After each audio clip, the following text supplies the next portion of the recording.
Keributan di tempat itu ternyata memancing para murid dari Sekte Gerbang Yuan keluar yang akhirnya memaksa Lindong dan yang lainnya kabur karena telah dituduh sebagai penyusup. Setelah kejadian itu, Lang Tian pun pergi menemui 3 guru besar Sekte Gerbang Yuan untuk memprovokasi mereka agar mau menyerang Sekte Dao. Namun dia mendapati kalau ternyata ketiga orang tersebut sudah meninggal, di mana hal itu menegaskan kalau selama ini Sekte Gerbang Yuan telah dikendalikan oleh Mu Qian dengan memanfaatkan posisinya sebagai senior di sekte tersebut. Namun bukannya jadi teamwork atau kerja tim, Lang Tian yang kekuatannya sudah meningkat drastis setelah menyerap kekuatan dari kolam energi justru membangkitkan kembali Mu Qian lalu memusnahkannya dengan menyerap seluruh energinya yang tersisa darinya.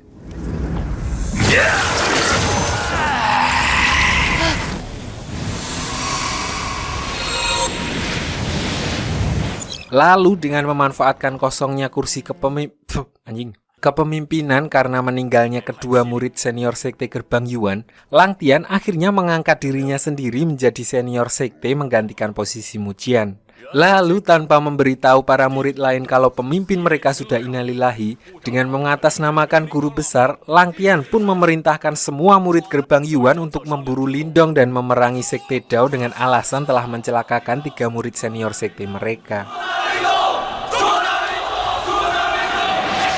Beralih ke Sekte Dao, diperlihatkan di sini Lindong dan Wan Wan yang akhirnya kembali ke sana dan mengabarkan apa yang terjadi di Sekte Gerbang Yuan sebelumnya, di mana mereka telah menghabisi Mu Qian yang ternyata adalah Iblis Yi. Namun masalahnya pihak dari Sekte Gerbang Yuan tidak tahu tentang identitas asli Mu Qian. Oleh karena itu kemungkinan mereka akan dituduh sebagai penjahat dan memicu keributan di antara kedua sekte. Mendengar hal itu, ketua sekte pun sempat marah karena khawatir perbuatan mereka akan membawa bencana kepada sekte. Namun karena sudah terlanjur, ketua sekte terpaksa menyuruh mereka pergi untuk melarikan diri dari kejaran Sekte Gerbang Yuan yang notabene adalah sekte terkuat di antara 3 sekte besar. Namun belum sempat melarikan diri, Lang Tian sudah keburu sampai di tempat itu dan meminta ketua Sekte Dao untuk menyerahkan Lindong. Tidak hanya itu, Lang Tian juga mengancam akan mengacak-ngacak Sekte Dao untuk membalas perbuatan Lindong jika ketua tidak menyerahkan Lindong kepadanya. Lalu untuk menjaga kedamaian antara kedua sekte, Lindong lalu mengajukan pengunduran diri secara formal dari Sekte Dao di hadapan Lang Tian dan bersedia untuk ikut dengannya. Namun Wan Wan yang tidak ikhlas dengan keputusan Lindong justru membujuk sang ayah untuk membelanya dengan mengingatkannya akan keputusannya dulu yang seolah lepas tangan dengan permasalahan yang dihadapi Zhu Tong, yang akhirnya membuatnya menyesal seumur hidup. Tersadar berkat perkataan Wan Wan, akhirnya ketua sekte pun mengambil keputusan besar dengan mencegah Lang Tian dan membiarkan Lindong kabur, walaupun kedepannya dia mungkin akan menghadapi masalah yang cukup besar.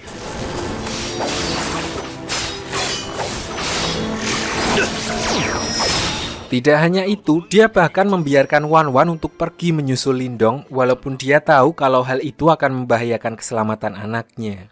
Berbanding terbalik dengan Wan Wan, Qingsu di Sekte Istana Langit justru tidak mendapat izin dari ketua sekte untuk turun membantu Lindong walaupun statusnya adalah seorang pelindung utusan jimat yang bertugas untuk menjaga Lindong.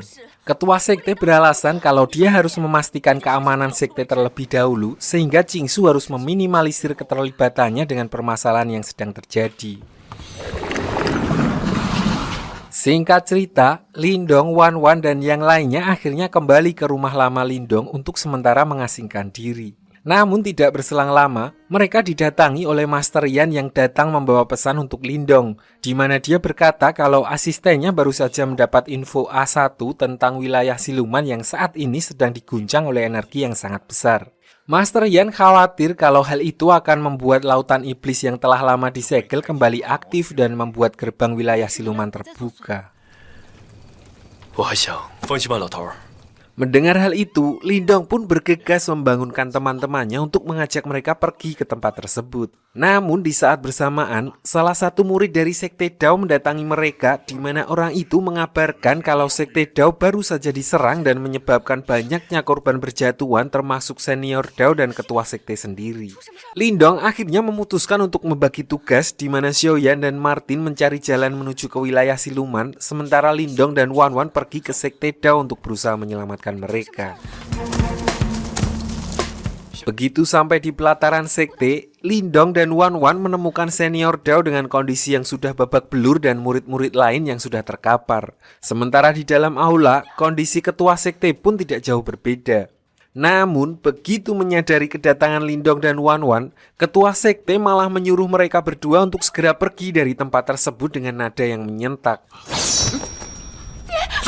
Ternyata semua itu adalah jebakan yang sengaja dibuat oleh senior Dao dan Lang Tian yang berniat untuk mengacaukan psikologis mereka berdua. Di sini senior Dao akhirnya membongkar kedoknya, di mana dia selama ini sebenarnya telah bekerja sama dengan sekte iblis untuk menguasai sekte Dao dan mendapatkan Wanwan. Namun dia tidak menyadari kalau dirinya pun hanya dimanfaatkan oleh Lang Tian yang sama sekali tidak peduli dengan perjanjian tersebut. Setelah bertemu dengan Lindong, intinya Lang Tian menyalahkan Lindong atas kejadian yang menimpa dirinya karena Lindong telah menuduhnya sebagai dalang dari kematian orang-orang terdekatnya di Sekte Dao dan malah melukai pil inti miliknya. Sehingga Mujian memperbaikinya dengan memasukkan energi iblis ketujuh yang membuat Lang Tian menjadi seperti ini sekarang. Oleh karena itu, Lang Tian berniat untuk menyiksa Lindong secara perlahan dengan merenggut orang-orang di sekitarnya, di mana dia pun langsung mengeksekusi ketua sekte Dao dan menyuruh senior Dao untuk menghabisi Wanwan. Namun karena perasaannya terhadap Wanwan dan menilai kalau Lang Tian telah ingkar janji, senior Dao akhirnya malah menyerang Lang Tian yang akhirnya justru membuatnya meninggal di tempat.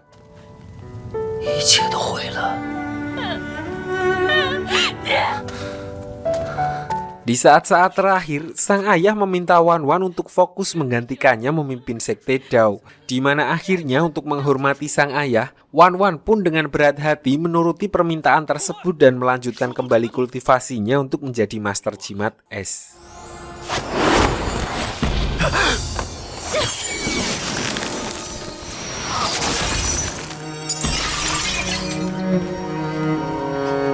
Di sisi lain, Lindong pun juga tidak punya pilihan lain untuk menghormati keputusan Wanwan yang membuatnya akhirnya meninggalkan sekte Dao dan melanjutkan perjalanannya menuju ke wilayah siluman bersama dengan Martin dan Xiaoyan.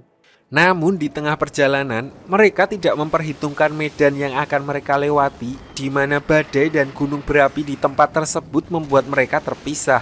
Xiaoyan dan Martin terdampar di dekat wilayah siluman, sementara Lindong sendiri jatuh di lokasi yang masih belum diketahui.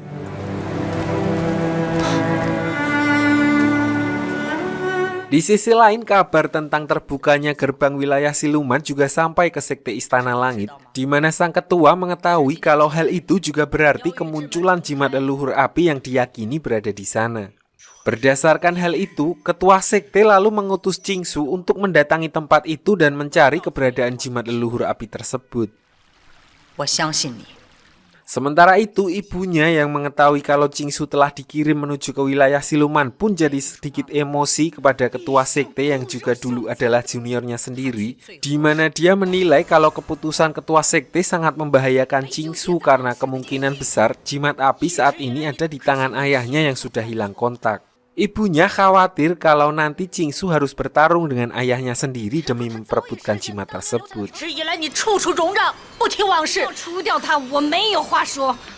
Namun ketua sekte beralasan kalau hal itu adalah proses atau jalan yang harus ditempuh oleh Qingsu untuk mengetahui kebenaran tentang ayahnya. Urusan apakah nanti dia akan memaafkan atau melawan ayahnya, dia membiarkan Qingsu sendiri untuk memutuskan yang akhirnya membuat ibunya pun terpaksa ikhlas dan membiarkan Qingsu pergi.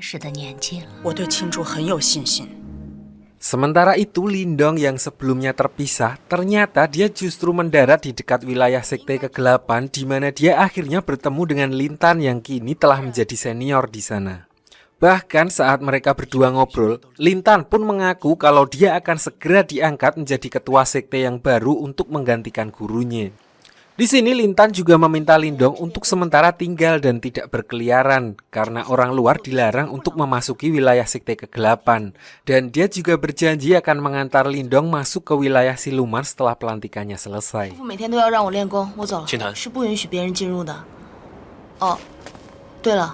Setelah bertemu dengan kakaknya, Lintan pun melanjutkan latihan untuk persiapan pelantikannya besok. Di sini diperlihatkan kalau ada salah seorang petinggi sekte yang diam-diam memperhatikannya. Dan saat aksinya dipergoki oleh ketua sekte, orang itu mengaku kalau dia sebenarnya hanya ingin memberikan sebuah hadiah untuk upacara besok. Namun ketua sekte yang dari awal curiga dengan gerak-geriknya pun dengan mudah menebak motif dari orang tersebut yang sebenarnya tidak setuju dengan pelantikan Lintan. Dia berniat untuk mempromosikan anaknya yang juga senior di sekte itu untuk menggantikan Lintan, mengingat kekuatannya yang saat ini dinilai belum cukup untuk menyandang gelar sebagai ketua sekte. Orang itu pun akhirnya diberi peringatan keras oleh ketua dan diminta untuk tidak membantah keputusannya. Di sisi lain, Lindong merasakan ada yang janggal dengan aktivitas sekte kegelapan di mana para murid terlihat gerusah-gerusuh melakukan patroli penjagaan dengan intensitas yang cukup tinggi. Karena penasaran, dia pun memutuskan untuk keluar dari kamar. Namun sialnya ketua sekte ada di sana dan langsung membawa Lindong keluar.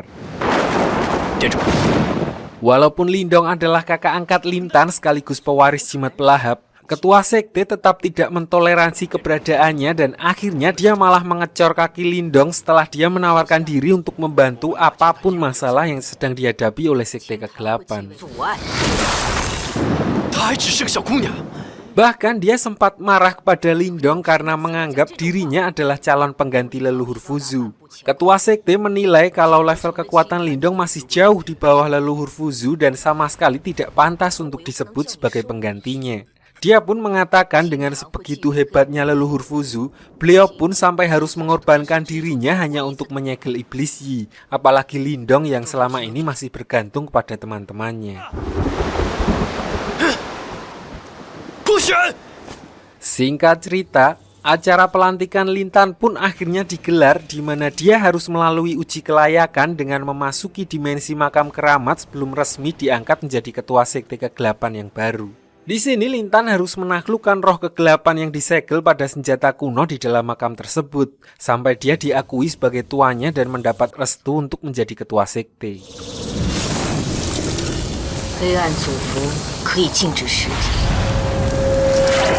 Namun saat Lintan dan ketua sekte memulai ritualnya, tiba-tiba roh kegelapan itu mengamuk dan langsung menyerang ketua sekte. Karena panik, Lintan pun memilih untuk segera membawa ketua sekte keluar dari tempat tersebut dan kembali ke tempat upacara. Namun begitu dia keluar, orang-orang malah menuduhnya sebagai pengkhianat karena telah mencelakakan ketua sekte. Ternyata semua itu adalah rencana dari salah satu petinggi sekte dan anaknya yang belatung nangka, di mana mereka berusaha menyabotase acara pelantikan dan menyingkirkan Lintan dengan memasukkan sebuah racun ke dalam tubuh ketua sekte yang akan aktif begitu mereka melakukan ritual penaklukan roh kegelapan. Untungnya Lindong yang masih ditahan di luar gerbang sekte berhasil melepaskan diri dan langsung menyelamatkan Lintan dari amukan massa. Di saat yang bersamaan, kesadaran ketua sekte juga perlahan-lahan telah kembali, di mana di sini dia pun menyadari kalau para pemberontak itu tidak akan berhenti sampai mendapatkan apa yang mereka mau, yang artinya Lintan harus segera mendapatkan tahtanya sebagai jalan satu-satunya menghentikan mereka. Mendengar hal itu, Lindong pun memutuskan untuk turun tangan membantu Lintan kembali ke makam keramat dan meminta ketua sekte untuk menahan para pemberontak agar tidak mengganggu ritual tersebut. Begitu memasuki dimensi makam, mereka pun langsung bergegas melanjutkan ritual untuk menaklukkan roh kegelapan tersebut. Di sini diperlihatkan kalau Lintan sempat keteteran menangani energi yang begitu besar dari senjata kuno yang untungnya masih bisa diantisipasi oleh tombak legendaris milik Lindong. Lalu setelah berusaha untuk benar-benar memfokuskan kekuatannya, Lin Tan akhirnya mampu mengendalikan sabit kuno yang otomatis membuat dirinya resmi menjadi ketua sekte kegelapan yang baru. Orang-orang yang menyaksikan fenomena itu pun tidak bisa berbuat apa-apa dan akhirnya mengakui Lin Tan sebagai pemimpin mereka.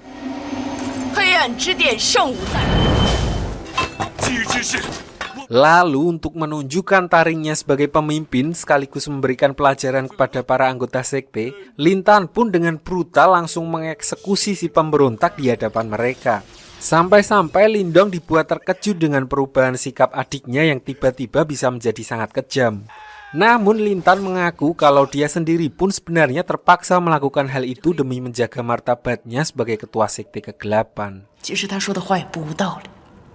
Di sini Lindong sempat protes kepada gurunya Lin Tan karena menganggap kalau dia terlalu terburu-buru membuat Lin Tan menjadi ketua sekte, yang padahal bisa dilihat kalau dia belum siap secara mental untuk menjalankan tugas tersebut. Lalu untuk menjawab hal itu, Lindong akhirnya diberitahu sebuah fakta di mana gurunya Lin Tan sebenarnya adalah sang leluhur kegelapan itu sendiri. Salah satu dari 8 murid asli leluhur Fuzu yang selamat dari perang besar melawan iblis Yi ratusan tahun yang lalu. Dia menjelaskan kalau alasannya bisa hidup sampai saat ini adalah berkat kekuatan dari jimat kegelapan yang bisa mengendalikan waktu, yang mana dia menghentikan waktu pada dirinya sendiri agar tidak mengalami penuaan. Hal itu dilakukannya tidak lain adalah untuk mempelajari cara memusnahkan iblis Yi dan menuntaskan misi gurunya yang dulu hanya mampu untuk menyegelnya.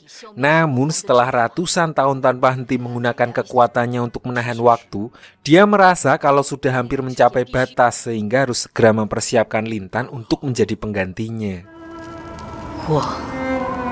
Setelah mendengar penjelasan yang cukup mengejutkan tersebut, Lindong akhirnya mengerti kenapa dia jadi emosi ketika Lindong menyamakan dirinya sendiri dengan leluhur Fuzu, yang akhirnya membuatnya menjadi simpati dan berjanji untuk membantu misinya memenuhi keinginan sang leluhur.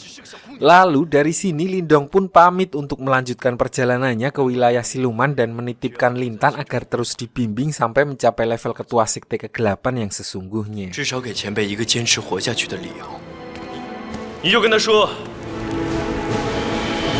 Beralih ke Martin dan Xiaoyan di mana diperlihatkan mereka telah bertemu dengan salah satu anggota dari klan siluman Kuskus tempat Martin berasal. Di sini baru diketahui bahwa ternyata Martin adalah seorang tuan muda dari klan tersebut yang dulu melarikan diri karena tidak ingin dijodohkan oleh ayahnya. Orang inilah yang dulu membantu Martin untuk kabur. Namun karena dia sekarang adalah tangan kanan tetua klan yang tidak lain adalah ayah dari Martin sendiri, maka dia tidak punya pilihan lain selain membawa Martin untuk menemui ayahnya. Di sini walaupun setelah puluhan tahun berlalu, ayahnya masih tetap ingin menjodohkan Martin dengan putri dari klan rubah yang dulu gagal dinikahinya. Martin yang bersikeras menolak perjodohan itu pun berusaha memberitahu ayahnya kalau dia sekarang adalah seorang pewaris jimat petir. Namun ayahnya tidak menghiraukan perkataan tersebut karena masih menganggap kalau Martin hanyalah seorang anak nakal yang selalu melawan orang tuanya. So dia langsung memerintahkan anak buahnya untuk memberi kabar kepada klan rubah kalau Martin telah kembali dan siap untuk menikah.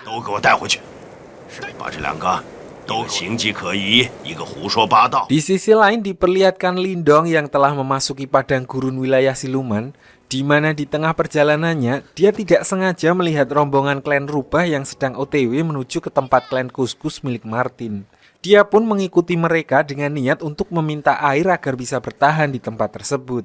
Di mana saat sedang beristirahat, Lindong tidak sengaja membuat jatuh salah satu putri klan rubah yang sedang berlari akibat tersandung oleh kakinya.